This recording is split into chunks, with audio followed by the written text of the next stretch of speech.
Hi, and thank you so much for being here on live, and thank you everybody who is watching on this on recording. It's wonderful to be sharing this Hemanti space, but Siyata Dishmaya Beis Hashem. So here we are at what I've explained again in Eretz Yisrael. We are having this week Parsha Shlach, whereas in America and in Chutz La'aretz, in all around Chutz La'aretz, you're now reading Parshas Ba'aloscha. This is because the second day of Shavuos was on Shabbos. So in Eretz Yisrael, we continued reading the Parsha, but in Chutz La'aretz, you were still reading the Kriya, the reading of the Torah from second day Yom Tov. So you didn't have the Kriya from Shabbos.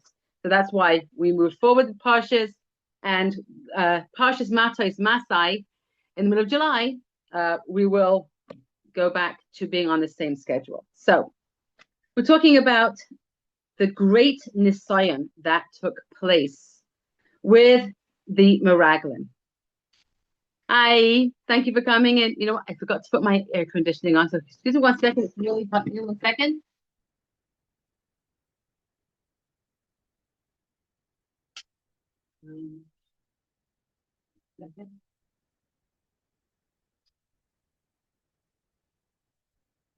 I'm not sure why I'm. Oh, no. I'm so sorry. Just there we go. Okay. Oh, fine. Great for you to be here. Thank you so much for everybody's training. Okay. So Rav Asher Zeichat Tzaddik Livracha starts by saying that we see something very disturbing with the Parsha of the Meraglim. We see here how when people lose their way, they could come to a situation where they turn day into night and night into day. They turn they turn falsehood into a straight path, and as the rabbis, as the Rabbanim said, as the Navi said, they turn the bitter into sweet and the sweet into bitter. HaKadosh Baruch Hu showed Klal Yisrael at the time of Yetzias Mitzrayim miracles and wonders that had not been seen and had not been heard of from the beginning of the world, from the creation of everything. And these kinds of the miracles that took place were not only huge shows of miracles to the entire world, but as we know, whoever has learned a little bit of the Midrash about Yetzias Mitzrayim and whoever sat through a Pesach Seder, the way that we've sat through Pesach Seder, we know that the miracles were done in such a way that every single individual Jew felt that the miracles were being done for them. That they could drink from the same cup of water as an Egyptian, and the Egyptian would be drinking blood, and the Hebrew person would be drinking water. That the hashgacha pratis and the open miracles that were done were in such a way that everybody had to feel that I was chosen for this miracle. Okay, so this nation experienced those kinds of miracles. And these miracles continue to accompany Klal Yisrael throughout their journeys in the desert, on the way to the holy promised land that they were promised, the Eretz Zvas Chalav Dvash, a land that was running with milk and honey. And just an interesting point is that when the Torah talks about the honey of Eretz Yisrael, it's talking about date honey. Just we might not have known that. We might have thought it was bee honey. It's actually date honey. And the Torah speaks about the Shevach of Eretz Yisrael, that it's a land flowing with bounty and beauty. Bnei Yisrael, the people, go forward on their journeys in the desert, and they are encamped. It says in Shir Shim, "V'digloi alai ahava," that HaKadosh Baruch Hu showed His great love for Klal Yisrael in the form of a degel, digloi, that the gift of the tribes, that they each had their own particular flag, and they were all encamped around their own particular it provided them with an identity, with a communal identity, that they belonged to this particular flag. the nations of the world were so jealous of them that they had these encampments, and that they had this incredible order that they were given about how to march and how to go, and each one had their place.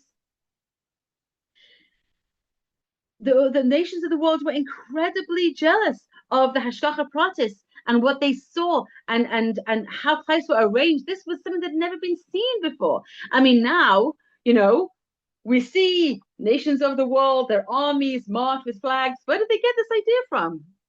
They got it from Chaya Yisrael walking in the midbar. This was the first time in history that anything like that had been seen. But now they were getting ready to go into Eretz Yisrael. And the spies come and they turned everything on its head. And they spoke badly about the beautiful land that HaKadosh Baruch Hu has given us. And they make claims with, again, I as a small person that I am, would never be able to talk about the Shvatim and about the spies if it wouldn't be the words of Rav Asher. I'm only showing what the words of Rav Asher were. He says that they spoke brazenly towards heaven, and they were saying that, and they were speaking badly about all of the miracles that Kadosh Baruch Hu did, and the clouds of glory, and how Kadosh Baruch Hu carried us out. And instead of looking at it as what a huge gift and outpouring of caring and love from HaKadosh Baruch Hu, they said that HaKadosh Baruch Hu brought us out in order that we should fall by the sword, we and our wives and our children, chas v'shalom, Rahman al-Islam. We should never, ever be tested in such a way. That they thought, kaviyachal, as if chas v'shalom, that you could never think of such a thing, but the way that they thought was that HaKadosh Baruch Hu was, as it were, against them, and some kind of enemy that had brought them out to destroy them, Chalila v'chas. Because that's what happens when we turn light into darkness, and when we turn a straight path into a crooked path. Everything is seen from a twisted kind of an angle. And when HaKadosh Baruch Hu did miracles for them, and with everywhere they went, and when the spies went into Eretz Yisrael, HaKadosh Baruch Hu did them another incredible miracle, that the nations who lived there, who were giants, would be busy burying their dead. They would be busy with funerals, so they wouldn't notice the spies coming in. But instead of saying what a miracle Hashem did to cover this up for us, they come and turn the miracles on its head and say it's a land that kills the people who dwell there, and the people are dying like flies. So there must be something terrible about the land, chas v'shalom. Now, I want to just give a little aside here, or a few asides. Number one, it's important that we know that the women did not speak bad about Eretz Yisrael. And the women always had tremendous chibat haaretz, a love for the land, for the Holy Land. And we are their children. And so the women did not die in those 40 years following the sin of the spies, where those men of that generation, they were the ones that complained. They had to lie down in their graves every Tisha B'Av, and those that survived got up for another year. But the women were not included in that klala, because the women did not speak bad about Eretz Yisrael. We love the land, and we are the daughters of those who love the land. And it is a precious land. It is a good land. It is filled with goodness. And we must, we who live here, who sometimes find challenges, we must be very careful about how we speak about the people who live in the land, and things that happen in the land. And no, not everything is simple and easy, but we do love the land, and we love those who live here. And Be'ez Hashem, HaKadosh Baruch Hu is going to continue showing us all the goodness of the land and the miracles in the land, and only seek out good for Klal Yisrael wherever they are, and also Yoshvei Eretz Yisrael, Bifrat Be'ez Hashem.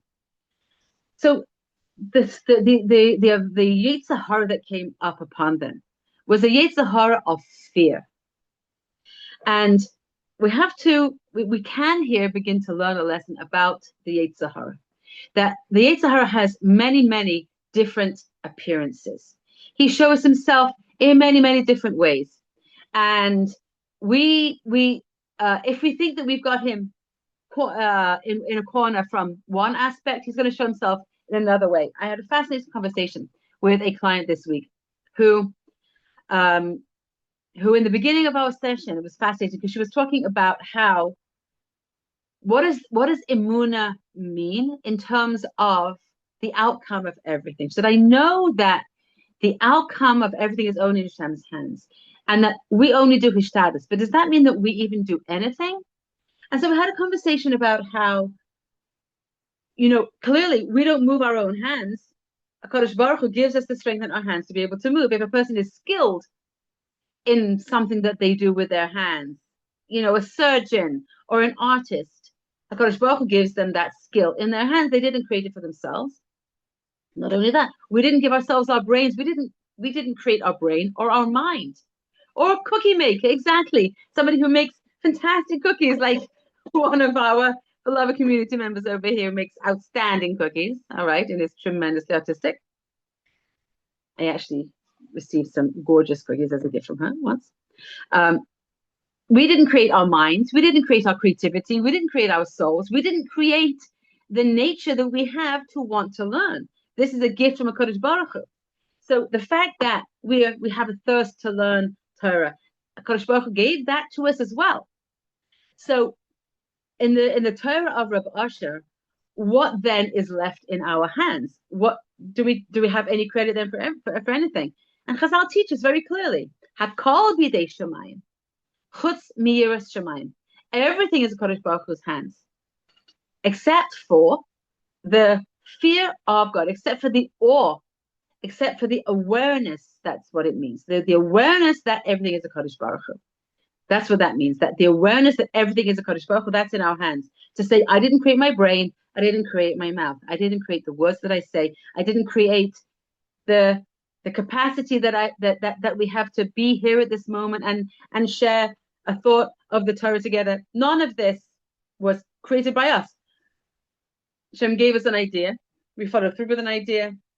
HaKadosh Baruch Hu gave us the capacity to do it all, and our choice then is moment by moment to recognize that it's all HaKadosh Baruch Hu. So that's how we began our conversation. We went through some other things in our life that came up, and then she wanted to deal with a very deep challenge that she had for many, many years, where there'd been a period of her life where she was extremely challenged in a certain area, challenged in health, challenged in feeling completely overwhelmed, not getting help, feeling isolated and alone, and all the feelings that swamped her as a result of that. And then she said, because she had such a challenging time at that point, she felt that she wasn't enough there for her children. Now, any parent can understand the experience of guilt of not having had done enough for their children. Every parent, and any parent who feels like they did everything that they could do for their children, any parent who never felt any kind of guilt probably isn't a healthy parent, because all of us have made mistakes, right? We've all made mistakes. Every parent has made mistakes, and of course you can write in a question, and I will answer the questions at the end, okay? But also, there's always going to be a mistake. We're always going to make mistakes, and so what I explained then to my client was that these years of guilt are actually years of gaiva, of pride, of taking responsibility for herself, of what a Kadosh Baruch Hu actually did in her family. That was the way Kadosh Baruch Hu wanted it to be. It wasn't in her hands, as we know. In the first Ani Maimin B'Emunah Shalema Shabari Baruch Hu, I believe with perfect faith that the Ribono Shel Olam, that the Creator of the world, may He be blessed. Hu Boirei Umanhig, He is the creator and the leader of all the ma'asim, of everything. And He alone, Asa Isa V'Yasa L'Kol HaMa'asim. He did does and will do everything. That means that every single outcome is only in his hands. So that means the outcome of whatever happened with her children, if there was any fallout of her feeling so isolated and alone and overwhelmed, and that she wasn't functioning at her highest. And so she missed certain opportunities that she now is aware of in the lifetime of her children, but then she didn't have the wherewithal to be able to do what she felt now she would have liked to have done. This is the Kadosh Baruch Hu's doing. It wasn't her doing.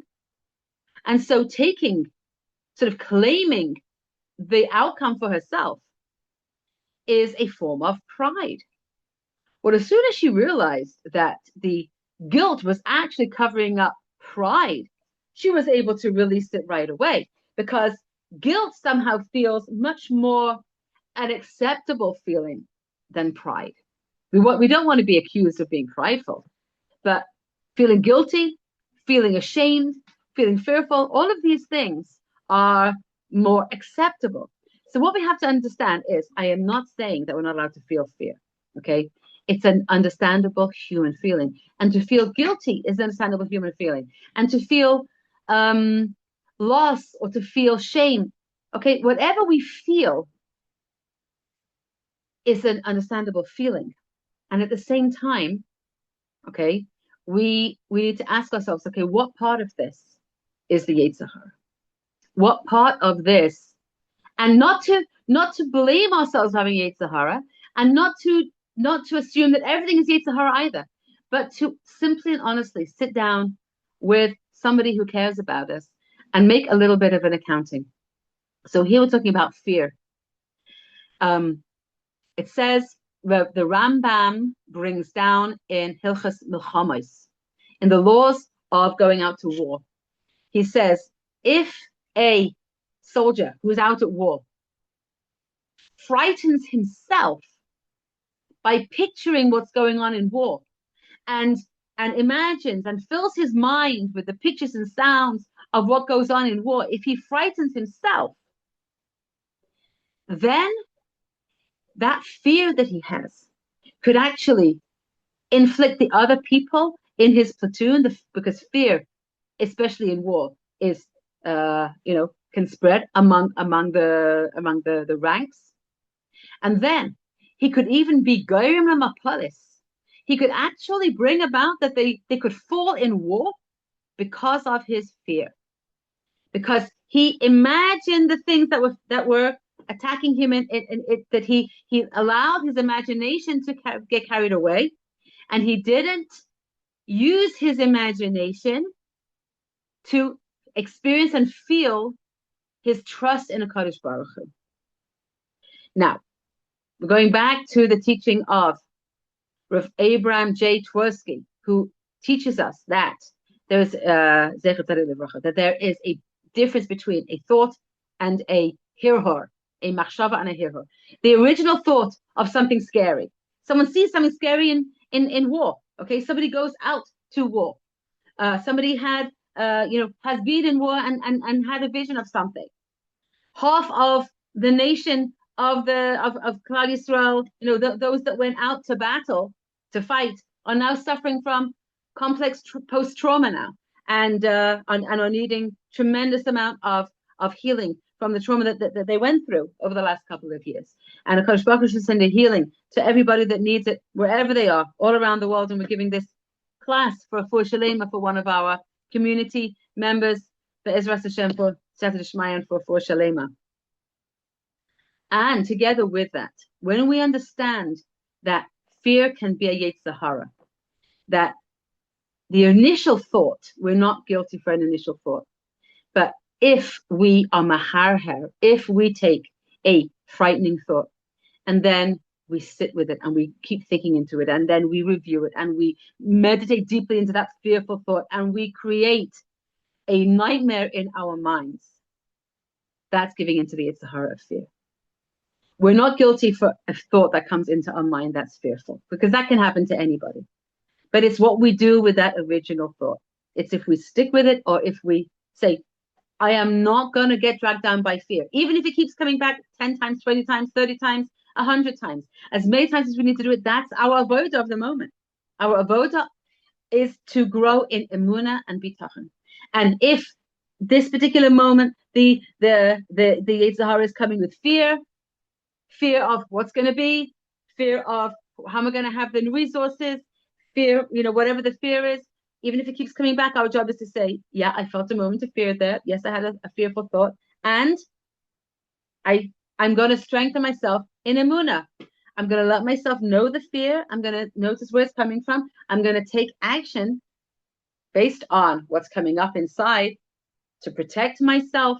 I'm going to notice what's going on. And at the same time, I am going to say, but as Hashem is protecting me from everything. And I'm going to know that Hashem's protection exists. I'm not going to put myself in danger. I'm going to do the proper hishtadlus. And at the same time, I'm going to believe that it's a Kadosh Baruch Hu. And even if a distressing, fearful thought comes in over and over again, it's only to give me the opportunity to, Be'ez Hashem, strengthen myself in Emunah over and over and over again.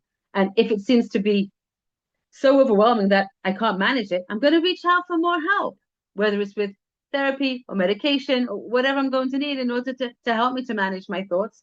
I'm going to do whatever I need to do. But again, remind ourselves, we're not guilty for the initial thought, but we have responsibility to manage our thoughts, whether it's fear or, as in the case of this client, who all of a sudden realized that horrible feeling of guilt that she'd been carrying around was actually a veil hiding the taking responsibility for outcomes, which is an aspect of pride. And as soon as she realized that, she was like, okay, I don't want that Yetzer Hara. So whenever that thought comes into her mind of guilt, of I should have done more, now she knows that, oh, that thought is actually guided. That thought is taking responsibility for something that is not even in my rishus. It's a Kadosh Baruch Hu created the outcomes in my life, the exact life situation for every single one of my children, of me, of anybody who's in any kind of challenging situation. Kadosh Baruch Hu creates that situation. It doesn't mean we're not allowed to try and get out of it. It doesn't mean that we don't put in hishtadlus, sometimes tremendous kinds of effort we put in to help ourselves in the situation wherever we find ourselves. But the fact that this is the situation today, only Kadosh Baruch Hu alone, He's the one who created the situation. And taking credit for it for myself, whether positively or negatively, is pride. So this guilt was hiding that, and realizing that helped her to be able to move out of it. So Rabosha talks about those who were brazen and they took their fear and they did not fight it. And they were motivated to Rahman al-Islam, to speak bad about Lashon Hara. So we would have thought that such an open brazenness would have been utterly rejected by the nation at the time, and that they would have thrown out those spies that were speaking badly about the nation, about Klal Yisrael. But that wasn't what happened. And there was a tremendous nisayon. The fear spread through the camp. And they did not yet know, or they did not yet have the capacity, or HaKadosh Baruch Hu, again, whatever is brought down to us is to teach us that this was allowed to happen. This was what HaKadosh Baruch Hu allowed to happen in order to teach us that how we are supposed to live with emunah. And that when something fearful comes up, we are supposed to recognize that there is tremendous strength and power here. There were giants walking in the land, and yet we are supposed to do the work inside our mind and recognize that as big as those giants are, Kadosh Baruch Hu is bigger. As big as the trial is that we're facing, Kadosh Baruch Hu is bigger. As painful as the problem and challenge is, Kadosh Baruch Hu is bigger. And even if it comes back multiple times, it's not. We're not supposed to pathologize ourselves. We're not supposed to blame or shame ourselves. Our job is simply to say, "Oh, here's another fearful thought. Here's an opportunity to serve Hashem by strengthening my emunah. Oh, here's another guilty thought. Oh, it's hiding gaiva that I think that I actually was in charge. So here's an opportunity for me to strengthen my faith in a Kadosh Baruch Hu. Oh, here's a feeling of shame. Here's a feeling of being bad. But I know that, and so I will recognize that I have this awful feeling inside me of not being worthy. And yet I recognize that that's also a form of gaiva, because it is hiding the fact that I think I have to be perfect in order to be loved. And I know that Kadosh Baruch Hu created me imperfectly, and that I am loved by Hashem no matter how many mistakes I've made or how deeply I have erred in my life. And so I never need to feel that I am rejected by Kadosh Baruch Hu, or feel that overwhelming kind of shame. That is hiding, again, a kind of a sense of pride that I think that I should be perfect, or I could be perfect. We can't be perfect. And it doesn't matter how many times these feelings come up. It doesn't mean that we're horrible or wrong. It's simply an opportunity to strengthen our faith in Hashem's love for us, our faith in Hashem's protection of us, our faith in Hashem's all beneficent power, His goodness, and His wanting to do good, and His compassionate oversight of the entire world. The more it comes up, the more we have opportunity to strengthen ourselves in the Emunah. Kalev ben Yefune did not go after the advice of the spies. And HaKadosh Baruch Hu praised him and said, Va'avdi Kalev, and my servant Kalev, he had a different spirit with him. HaKadosh Baruch Hu calls him Avdi because he withstood the test of the tremendous fear that was spreading throughout. When many, many people are saying something and thinking something, it is exceptionally hard to go against what most people are saying and what most people are thinking.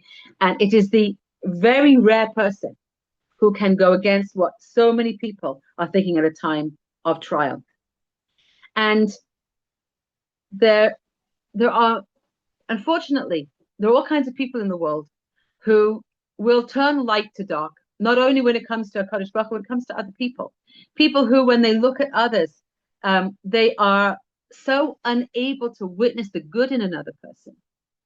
They only see their own darkness, and they twist everything around, just as the spies twisted the goodness of Eretz Yisrael, twisted the goodness of HaKadosh Baruch Hu. It seems impossible. How could somebody look at what HaKadosh Baruch Hu did for us and twist it to the bad? I speak to women all the time, and they ask me, I gave myself to my parents my whole life. I gave myself to my spouse my whole life. I gave so much of myself to my siblings, my sisters-in-law. I gave of myself to so many people in my life. How could they turn it all around and think that I'm trying to do bad for them? And yeah, just as we see in the Parsha Shlach, this week's Parsha in Eretz Yisrael, that there were people who could even do this, Klapi Shmaya, Rahman al-Islam, even towards the Kadosh Baruch Hu, there were people who could so twist the truth that they could only see blackness, and they couldn't even see the good that Kadosh Baruch Hu had done in the miracles. So down here, there are people in our times who cannot see the goodness in others. And no matter how dedicated and devoted a person is, they will not see it. And unfortunately, it's important that we recognize that the capacity exists today to be able to completely dissociate from the goodness in another person, to not see it, and to turn night to turn day into night, to turn the goodness and the devotion and the dedication of someone who's given their life to those around them, and turn it into blackness. This exists. We see it. We have to be aware that such a thing exists, and we have to be vigilant and speak the truth and know the truth, and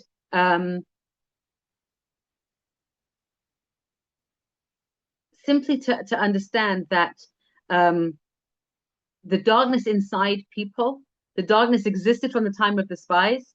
The brazenness existed from the time of the spies and it still exists today. And we often find ourselves up against such enemies like that, enemies against Klal Yisrael, against the nation of Israel, enemies against the Torah in Klal Yisrael, as is rising up against us in every generation. There are those that rise up to try and destroy the Torah, and those who rise up against individuals, seeing only the black in what is actually lightness and goodness. And so this tremendous nisayon, this tremendous chait of the miraculum of the spies was a huge nisayon. The Yetzer Hara finds all of the different ways into the heart of a person. And anybody who can stand up against the various, tricks of the Yetzer Hara, he can be called by Kadosh Baruch Hu, Avdi, my servant. This is our job. Our job is to, if you want to do Avodas Hashem, if you want to be called the Eved Hashem, HaKadosh Baruch Hu called Kalev, Avdi. So we now know what is Avodas Hashem. Avodas Hashem is recognizing the Yetzer Hara. Thank you. Right. Recognizing the Yetzer Hara, how he comes into our minds and how he tries to make us feel bad. And honestly, one of the biggest tricks that we can take for ourselves is that whenever we find a thoughts that make us feel bad and heavy, away from doing the mitzvahs, the simcha, we can know that's the Yetzer Hara. Okay, so I'm going to look for these questions that you were asking before. Okay, if everything we do is Hashem, which I believe, then I can't feel good about any accomplishments. If I don't feel good about my accomplishments, I'll probably have a difficult time growing because I'm not such a great person, although I'd love to be on a higher level. Okay, so Reb Noach Weinberg, Zecher Tzadik Livracha, gave an answer on this. He said that we must not take credit for our deeds, but we can take pleasure in our deeds. So when you say feel good about my accomplishments, I can take pleasure in my accomplishments while not taking credit for them. That's the crucial distinction, right? I can enjoy the fact that I can sit here in my room in Beitar and I can share the Divrei Torah of Reb Asher Zecher Tzadik Livracha with all you beautiful neshamas who've joined from around the world in all different kinds of time zones, and we can answer questions and delve into Divrei Emunah, which HaKadosh Baruch Hu sent me the words of Reb Asher. HaKadosh Baruch Hu gave me the capacity to be able to read and understand his words to the degree that I can, to be able to share the words in English, to be able to figure out how to use the technology so that we can meet together. None of this I created for myself, but I have a blast doing it. I enjoy it. So we can feel good about our accomplishments through the pleasure we take in participating in a Kadosh Baruch Hu's world, whilst not taking credit. Okay, I hope that answered that.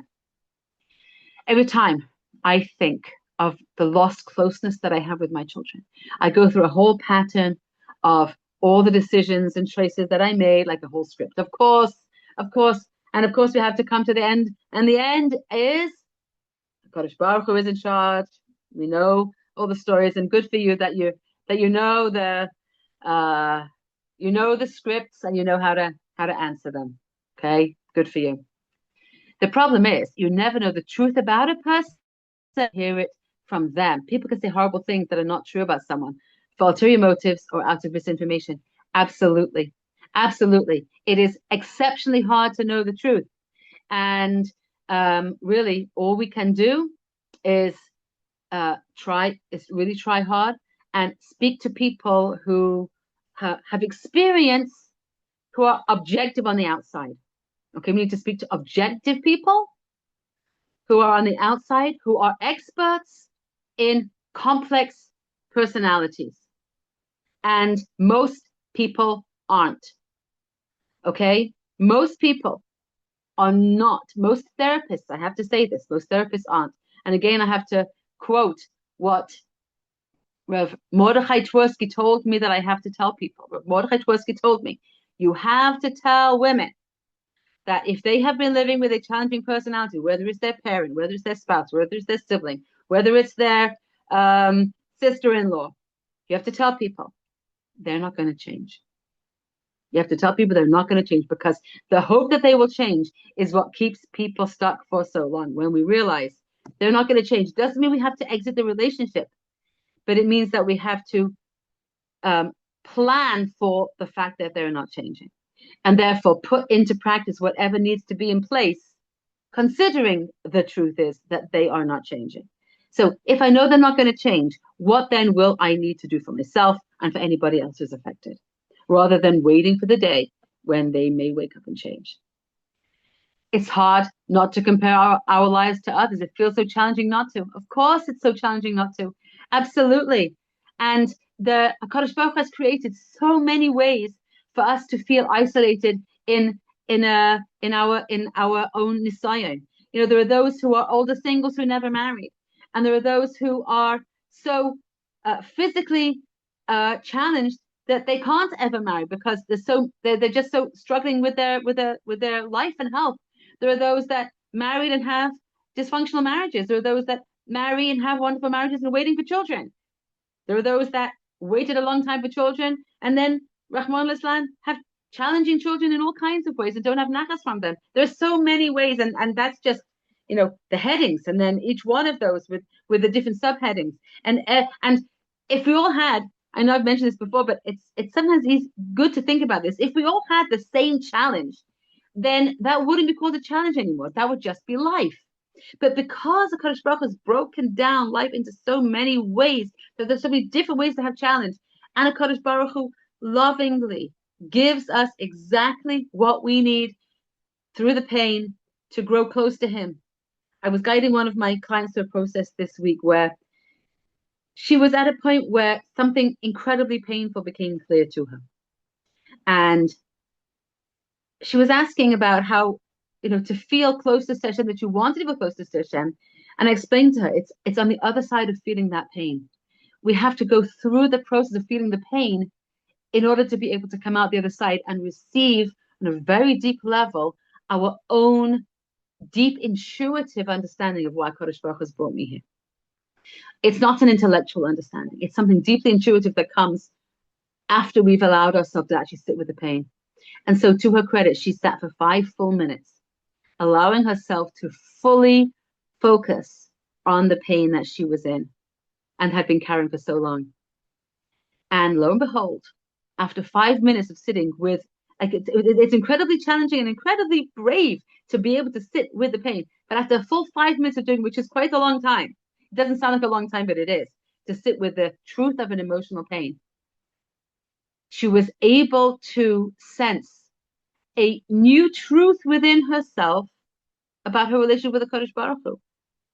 Just as I told her that it can only be after experiencing the pain. We cannot get that kind of understanding for ourselves because our relationship with Hashem is individual, and it's not based on something that we've read from a sefer, as deep as the Torah of Rabash is going to be. We have to feel and sense it for ourselves to get the true answer. We cannot get an answer from somebody else or from an intellectual answer. And that's why when somebody is searching in Emunah and having challenge in Emunah, the answer is not something that you can read to a person. The answer is sitting with the person so that their pain is felt. And on the other side of their own being able to sit with their pain is can we begin to sense our own intuitive connection with the Kodesh Baruch Hu, and begin to have a grasp of what this is all about, what I'm going through, and why. It doesn't mean we'll always have a full answer to everything. We won't, and it doesn't mean that we'll have any kind of answer that we could tell anybody else so that they could understand it. We may not have the words for it, but something inside shifts. So I'm glad that resonated with you. I'm glad that you found that helpful. If there are any other questions, please go ahead and put them in the chat. Okay. Thank you for that. And so, Be'ez Hashem, I'm so grateful. Again, I apologize to those in Chutz La'aretz who are hearing a Parsha that is not your Parsha this week, but it will be next week. And so hang on to this recording for next week, or you just, allow yourself to be learning Chumash in the meantime, and it will become your Parsha next week. Thank you for being here. I appreciate it, everybody. Bye-bye. Sorry.